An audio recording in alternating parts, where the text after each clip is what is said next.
In this lesson, we're going to cover vectors and particle motion, which includes magnitude, position, velocity, acceleration, speed, and distance traveled. Our first definition is a two-dimensional vector. It's an ordered pair of real numbers used to indicate a quantity that has both magnitude and direction and is denoted in component form with these carets. The standard representation of a vector, and here we have it in component form, is the arrow from the origin to the point AB. A vector A may also be noted by A with an arrow over it. The magnitude or length of the vector A is denoted by either of these symbols, and by the distance formula, the length of the two-dimensional vector, and we have A in component form, is given as the square root of a sub 1 squared plus a sub 2 squared. Suppose a particle moves along a smooth curve in the plane so that its position at time t is given as x of t comma y of t, where x and y are differentiable functions of t. The particle's position vector is given by s of t, and then we have component form x of t comma y of t. The particle's velocity vector is going to be given as v of t. It's the derivative of the position vector, and you take the derivative of these two components, so you have dx dt, dy dt. The speed of the particle at time t is the magnitude of the velocity vector. So to find speed, it's the magnitude of your velocity, and the way you find it is the formula, the square root of dx dt squared plus dy dt squared. And I have a note here that when you're calculating speed, the answer is going to be a constant value, not a vector. The total distance traveled by the particle from time t equals alpha to t equals beta is given as the integral from alpha to beta of the square root of dx dt squared plus dy dt squared. So when calculating the distance of the particle, it looks kind of similar to calculating the speed, but we're taking the integral from time t equals alpha to beta.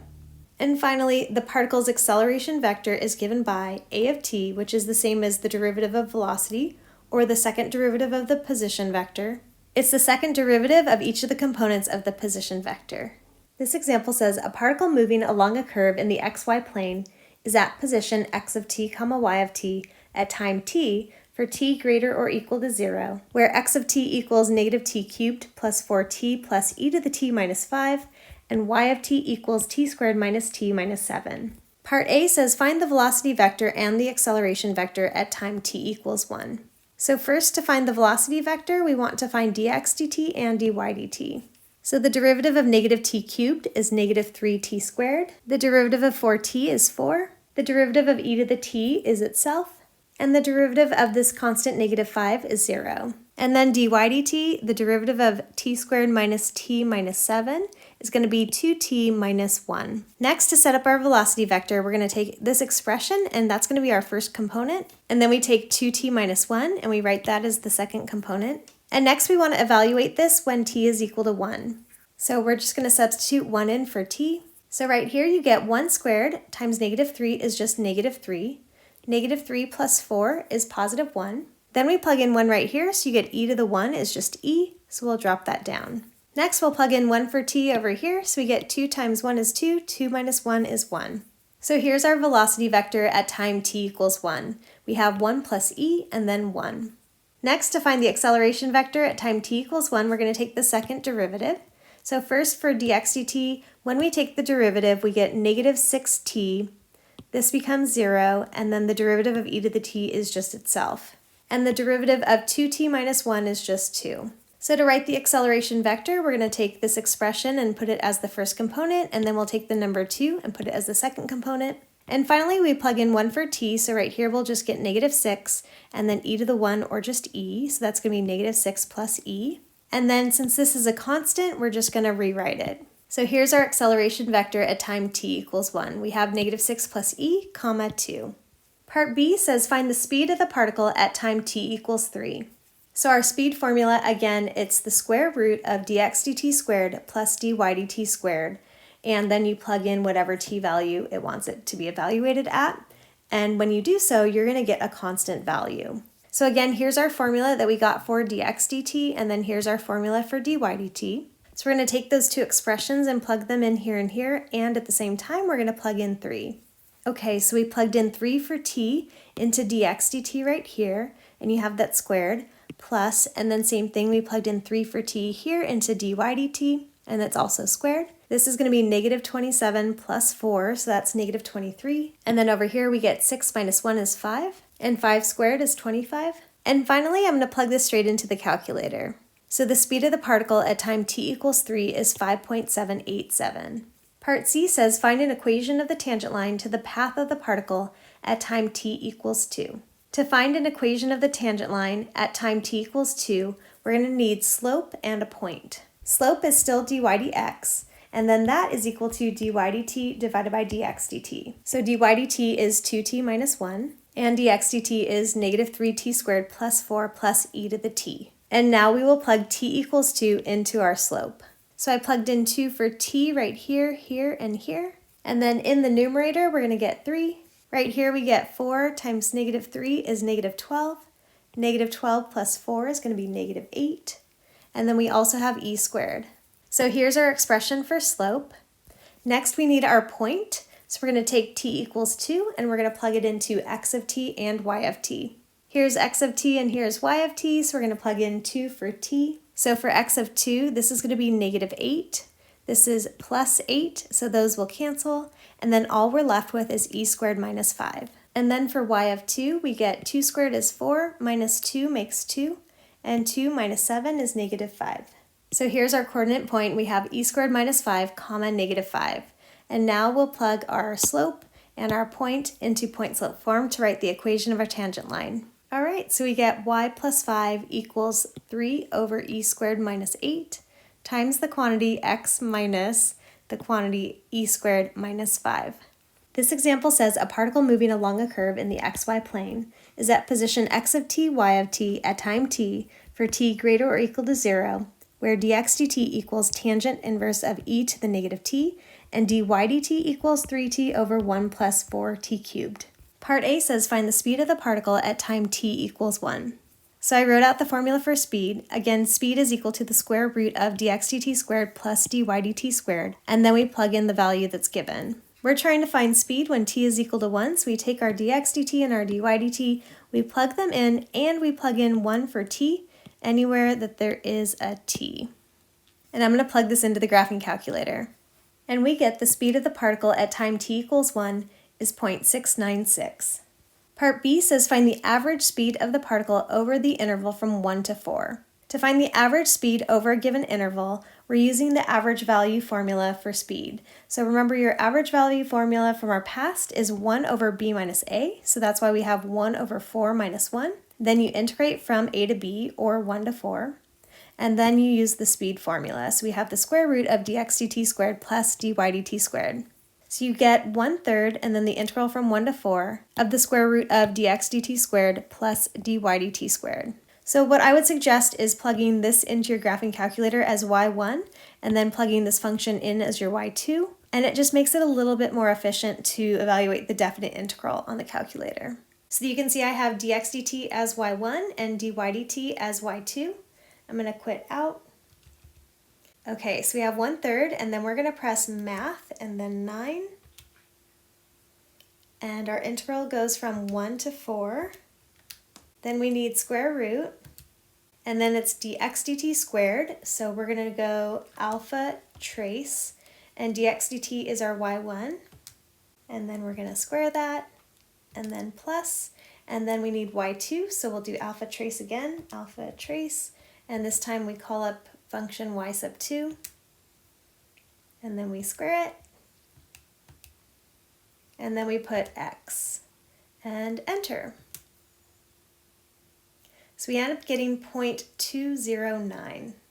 So the average speed of the particle over the interval from 1 to 4 is 0.209.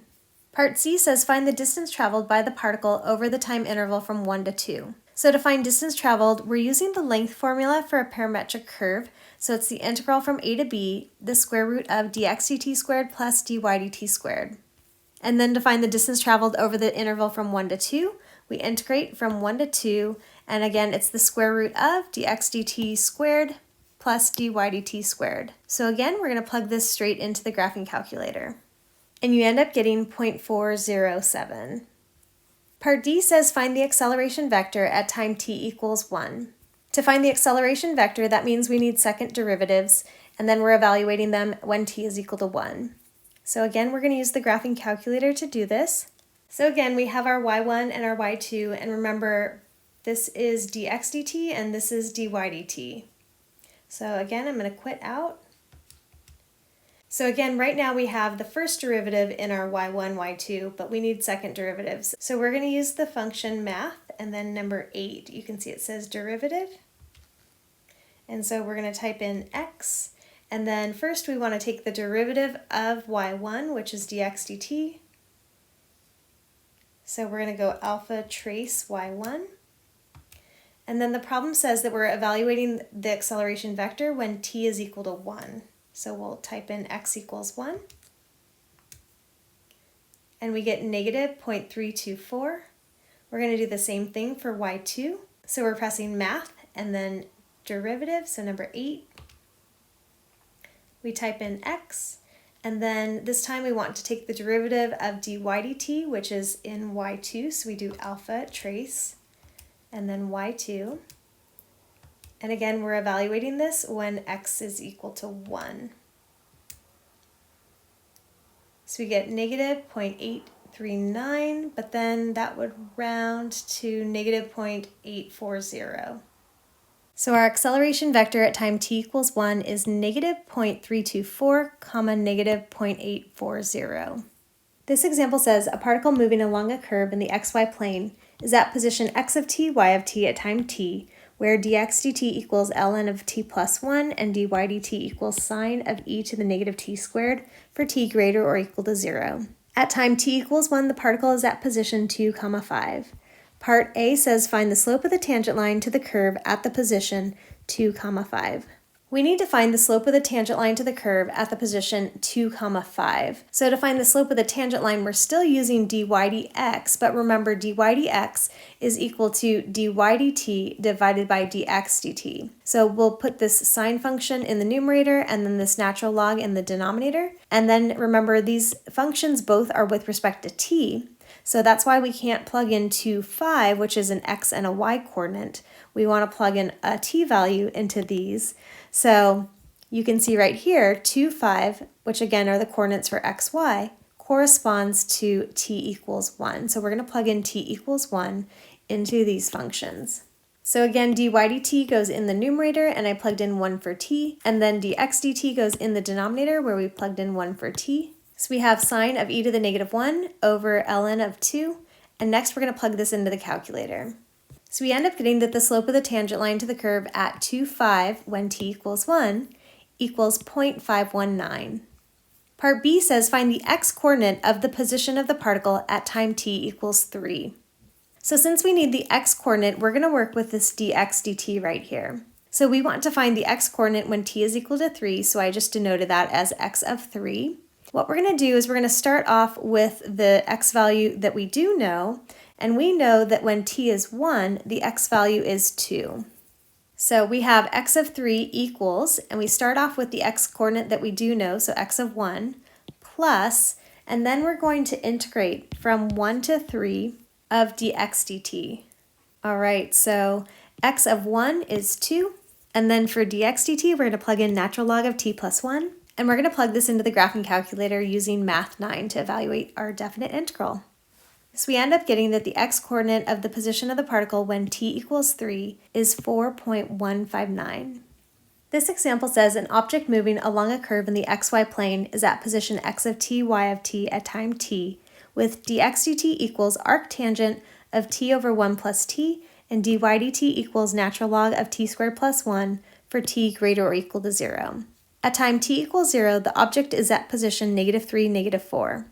Part A says find the total distance traveled by the object over the time interval from 0 to 4. And remember, to find the distance traveled, we're using the length formula for parametric curve. So it's the integral from a to b of the square root of dx dt squared plus dy dt squared. So we're doing the integral from 0 to 4, and then we're going to take this arctangent function and square it, plus this natural log function and square it. All right, so we have everything set up, and now we're going to plug it into the graphing calculator. What I would do before plugging this in using Math 9 is I would type this as my y1 and then this as my y2. The total distance traveled by the object over the time interval from 0 to 4 is 6.423. Part B, we want to find x of 4, so that's the position when t equals 4.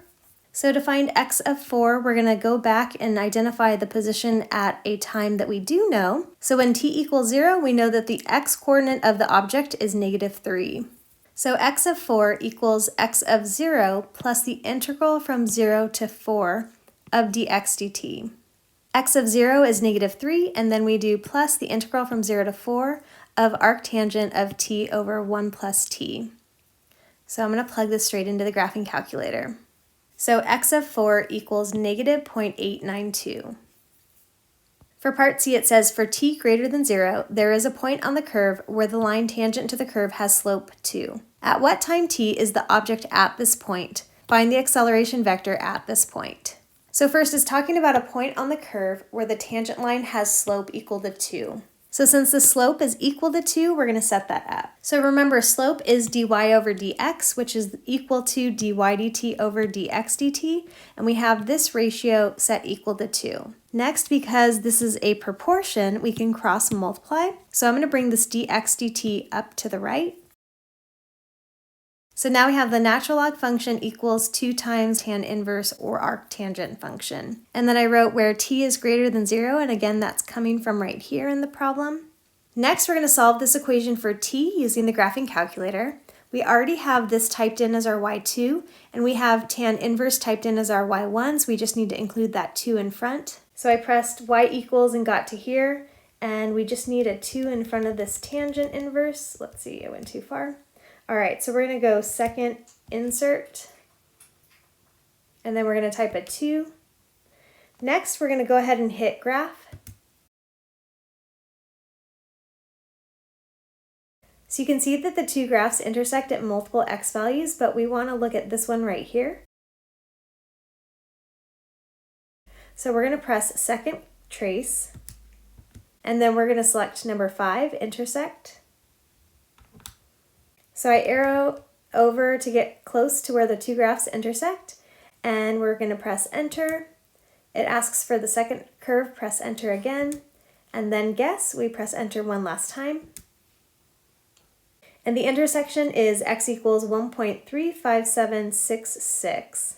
So when it says what time t is the object at this point, we get that t is equal to 1.35766.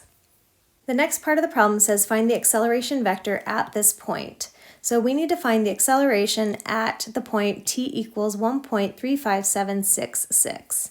So remember, we're given dx dt and dy dt. We need the second derivative for the acceleration vector. So what we need to do is take the derivative of this, and we'll do that using the graphing calculator. All right, so I have my y1 and y2 again, and I deleted that 2 in front. So we just have arctan of x over 1 plus x, and then we have natural log of x squared plus 1. So I'm going to quit out of here. So first we're going to take the derivative of dx dt, so we're going to press math and then 8. And then we'll press x, and then we're going to call up that y1. So we do alpha trace, and then y1. And we're plugging in that t value of 1.35766. So for the x-coordinate of the acceleration vector, we get 0.135. We'll do the same thing for the y-coordinate, math 8. Then we're calling up y sub 2. And we're plugging in the same t value. So we get 0.955. So here's our acceleration vector. We have 0.135 and then 0.955. All right, guys, thanks so much for watching, and please subscribe to my YouTube channel and hit the like button.